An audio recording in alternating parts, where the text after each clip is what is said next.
Terima kasih pemirsa, Anda masih bersama kami di iNews Today. Pemirsa, ini makam Afif Maulana, korban dugaan penganiayaan oleh petugas di Padang, Sumatera Barat. Hari ini diekshumasi tim Perhimpunan Dokter Forensik dan Mediko Legal Indonesia. Ya, proses penggalian makam ini dilakukan atas permintaan dari pihak keluarga Afif Maulana.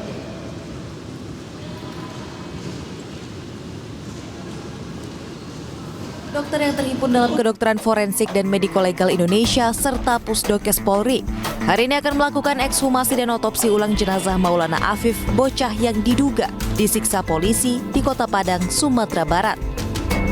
Kabid Humas Polda Sumbar Kombes Pol Dwi Sulistiawan menjelaskan, pada 29 Juli 2024, Polda Sumbar menerima surat permintaan ekshumasi dari keluarga Afif. Setelah melakukan kajian pada 5 Agustus 2024, Polda Sumbar mengirimkan surat ke Perhimpunan Dokter Forensik dan Mediko Legal Indonesia atau PDFMI di RSCM Jakarta secara online agar jenazah Afif diekshumasi. Ya, rencananya itu hari Kamis besok, hari Kamis tanggal 8 Agustus akan dilakukan kegiatan ekshumasi. Ya, akan dilakukan kegiatan ekshumasi. Adapun dokter-dokter ya, yang sudah diberi tugas untuk melaksanakan ekshumasi, ini ada surat tugasnya yang besok mungkin hari ini sudah hadir. Spesialis forensik mediko legal. Ini beliau pengurus pusat PDFMI, ditugaskan sebagai sekretaris. Di antara dokter yang bertugas dalam proses ekshumasi terhadap jasad Afif Maulana ini, diantaranya Ade Firmansyah Sugiharto dari RSCM, Baiti Adayati dari PBPDFMI, Rika Susanti, Unan Sigit Lintang, Kirana Undip, dan Adrian Syah. Desakan ekshumasi terhadap jasad Maulana Afif ini tak datang dari keluarga dan pengacara korban saja, tetapi juga dari KPAI dan Komnas HAM. Ekshumasi dinilai perlu untuk membuat terang benderang peristiwa penyiksaan yang menyebabkan tewasnya Afif Maulana. Dari Padang, Sumatera Barat, Budi Sunandar, iNews melaporkan. Ya, dan pemirsa, untuk mengetahui informasi terkini terkait ekshumasi makam Afif Maulana, kami sudah terhubung dengan rekan Budi Sunandar yang saat ini sudah berada di kawasan pemakaman umum Tanah Sirah, Lubuk Begalung, Kota Padang, Sumatera Barat. Selamat pagi Budi. Budi, ini bagaimana untuk proses ekshumasi makam Afif? Apakah sudah berjalan? Selamat pagi Arlisa dan Aulia. Budi. Masih, ya, halo. Ya, Arlisa, Aulia. Ya Budi, proses ekshumasi. Ya Budi, proses ekshumasi apakah sudah berjalan, Budi? Ya, untuk proses ekshumasi sudah berlangsung pada pukul 10 bagian barat dan sampai pada pukul 8.30 waktu Indonesia bagian barat. Saat ini proses ekshumasi sudah selesai. Untuk tim forensik sudah bergeser ke Rumah Sakit Jamil Padang untuk melakukan proses otopsi. Demikian Arisa. Siapa saja Budi tadi yang mengawal proses ekshumasi ini? Ya, untuk proses ekshumasi ada dari Polda Sumbar, dari jajaran Polresta Padang. Terus ada juga didampingi oleh Kompolnas. Kemudian pihak keluarga juga didampingi oleh LBH serta KPAI dan LBSK. Demikian Arisa.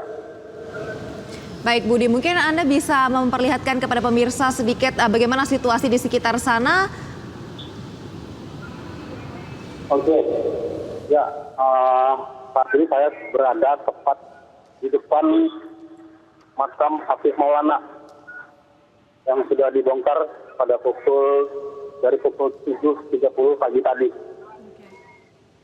Afif dimakamkan di tempat pemakaman umum Tanah Sirah, Kaunan Balimo, Kecamatan Lubek.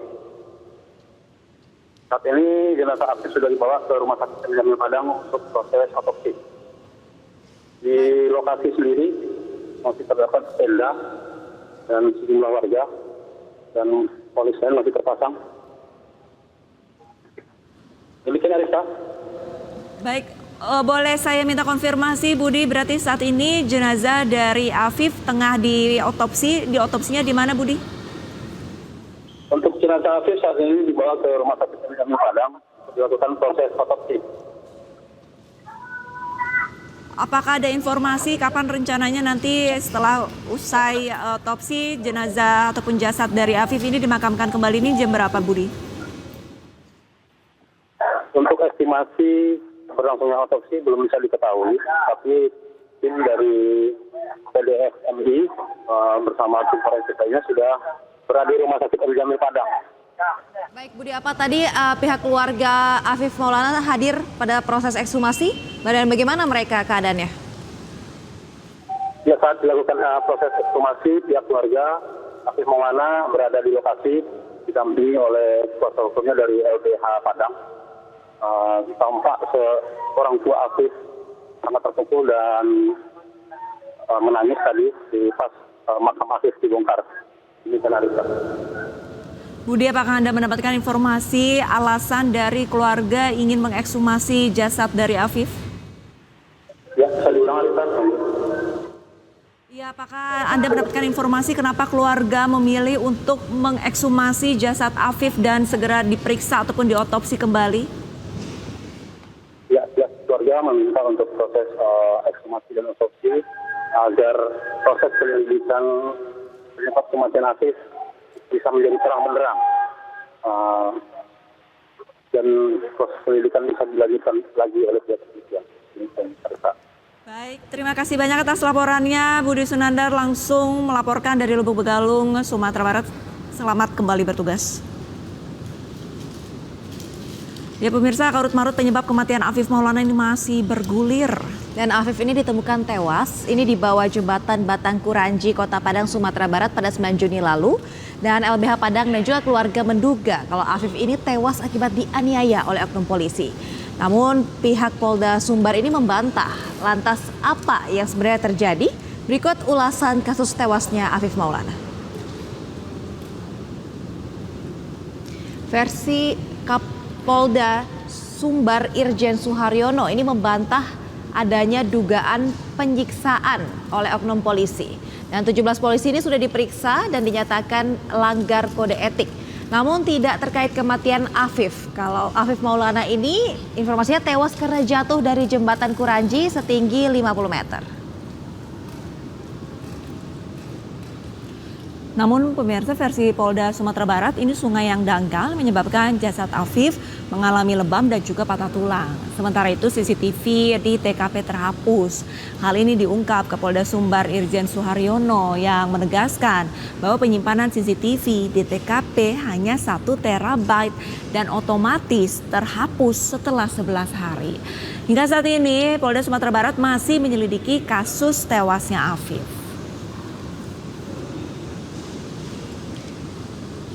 Ya pemirsa, ini versi Lembaga Bantuan Hukum Padang. Ini Afif ini dikelilingi anggota kepolisian yang memegang rotan dan teman korban tidak melihat Afif lagi. Dan Afif juga tewas diduga akibat penganiayaan sebelum jatuh dari jembatan. Terlebih karena terdapat bekas jejak sepatu orang dewasa pada jenazah Afif. Jadi kesimpulan akibat tewasnya Afif dari Polda Sumbar ini terkesan tergesa-gesa karena seluruh saksi ini belum diperiksa. Namun pemirsa, versi Lembaga Bantuan Hukum Padang ada obstruction of justice dalam penanganan kasus Afif.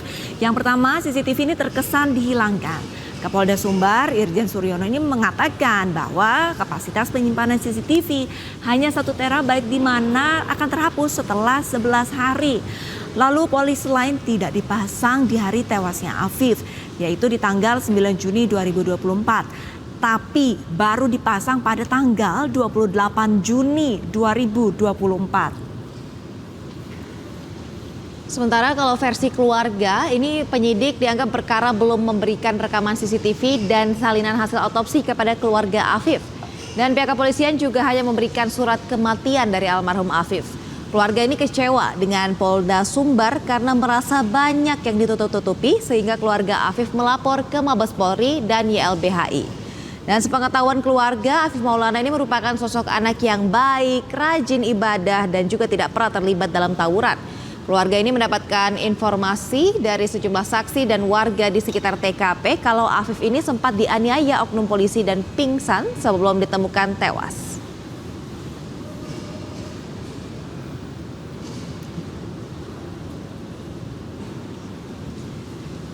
Ya, selanjutnya pemirsa, sebelumnya ini keluarga almarhum Afif Maulana, korban tewas diduga akibat dianiaya oknum polisi ini mengadu ke Komisi 3 DPR RI. Iya, ini keluarga meminta untuk polisi Republik Indonesia mengotopsi ulang jenazah Afif dan menuntut pengusutan kasus ini secara transparan.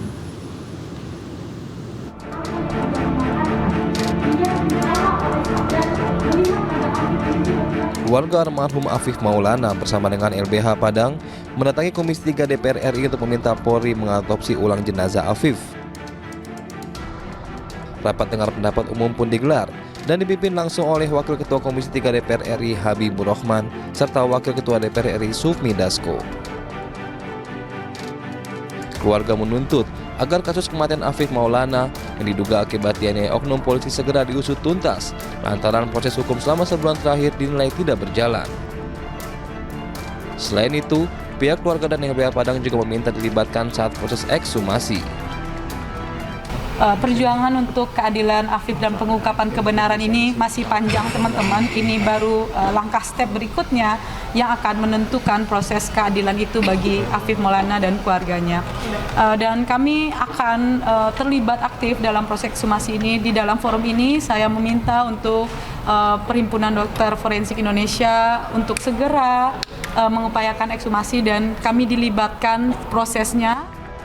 Sementara, Wakil Ketua Komisi 3 DPR RI Habibur Rahman berjanji akan terus mengawal kasus ini hingga tuntas. Ya, kita minta dilakukan ekshumasi dan nanti kita kawal bareng-bareng, Bu. Ya, kita kawal bareng-bareng proses ekshumasi ini. Nanti kuasa hukum juga hadir ya dari mewakili pihak keluarga di sana. Teman-teman media juga bisa saksikan juga langsung proses ekshumasi ini. Adapun terkait persoalan lain, kami tetap bisa menerima masukan dari kawan-kawan, ya, lalu akan kami teruskan ke Polda seperti pengusutan perkara pokoknya ini, dugaan peristiwa yang mengakibatkan tewasnya Afif ini persoalan apa, kan sedang berlangsung dan belum ditutup.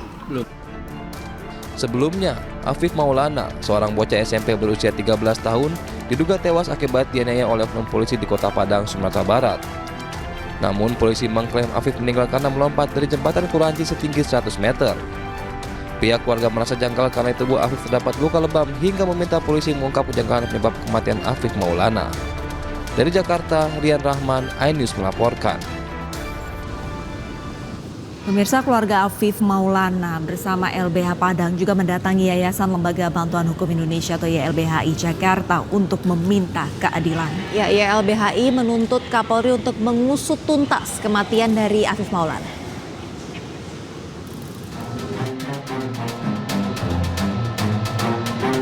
Yayasan Lembaga Bantuan Hukum Indonesia atau YLBHI Jakarta mengungkapkan perkembangan kasus Afif Maulana, korban dugaan kekerasan oknum polisi di Padang, Sumatera Barat. YLBHI membantah pernyataan Polda Sumatera Barat mengenai bahwa Afif Maulana tewas akibat melompat dari jembatan Kuranci karena diduga menghindari kejaran polisi saat tawuran. Yang baru dia akui hanya penyiksaan di Polsek Kuranci. Memang benar kesalahan prosedur, tetapi yang di jembatan Kuranci belum diakui sampai saat ini. Untuk itu kami akan terus, teman-teman, berjuang untuk mengungkap misteri satu kesatuan utuh TKP ini, mulai dari jalan, jembatan, polsek dan juga Polda Sumbar begitu. Nah, ini yang kami sedang upayakan dan memang kami merasa bahwa Polda sangat tergesa-gesa. Mereka baru memeriksa sekian saksi, baru ayah korban yang diperiksa, lalu ada saksi F yang diperiksa, ada saksi A yang diperiksa. Saksi F dan saksi A ini diamankan di Polsek Kuranci. Belum ada pemeriksaan terhadap saksi-saksi lain yang diamankan juga. Dan kemudian sudah memeriksa anak buahnya yang katanya 45 orang itu.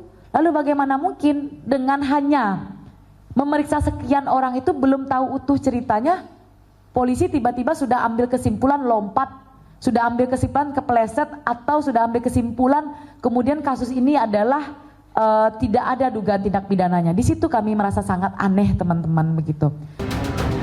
Ada 9 pola modus dan tipikal yang sama ditemukan Yayasan Lembaga Bantuan Hukum Indonesia dalam kasus Afif Maulana dengan kasus kekerasan sebelumnya. Polisi kerap melakukan penyangkalan, penghilangan CCTV atau barang bukti. Lambatnya pengungkapan kepolisian, tidak adanya proses pidana, dan membuat nama institusi Polri kembali tercoreng, apalagi korban adalah anak di bawah umur. Nah, dari peristiwa AM ini dan 17 anak lainnya, YLBHI menemukan setidaknya ada 9. Ada 9 kesamaan, 9 modus, 9 tipikal di mana itu sama karakternya. Yang pertama, karakter di kasus AM yang sama dengan peristiwa Oki, Brigadir J, di Kasus Sambo dan lain-lainnya. Pertama, ada penyangkalan. Pasti dari awal tuh penyangkalan, tidak ada apa-apa, SOP-nya benar. Tidak ada unsur di mana curiosity, penasaran. Tidak ada unsur sesuai dengan SOP di mana polisi wajib menyelidiki. Itu jelas pelanggaran SOP kepolisian sejak awal. Setiap proses penyiksaan wajib dihukum maksimal, apalagi pelakunya aparat. Ya. Nah, pertanyaannya kenapa Polda kemudian turut melakukan upaya-upaya proteksi kepada aparat di bawahnya? Padahal kan ini kan soal bagaimana ada orang yang melakukan kejahatan, jangan dilindungi dong. Kalau dilindungi berarti kelembagaannya sama gitu. Harusnya Kapolda memeriksa dengan cepat. YLBHI menuntut agar Kapolri mengungkap secara transparan kasus anak Afif Maulana ini. Dari Jakarta, Steven Patinama, Guntur Zulkarnadi, iNews melaporkan.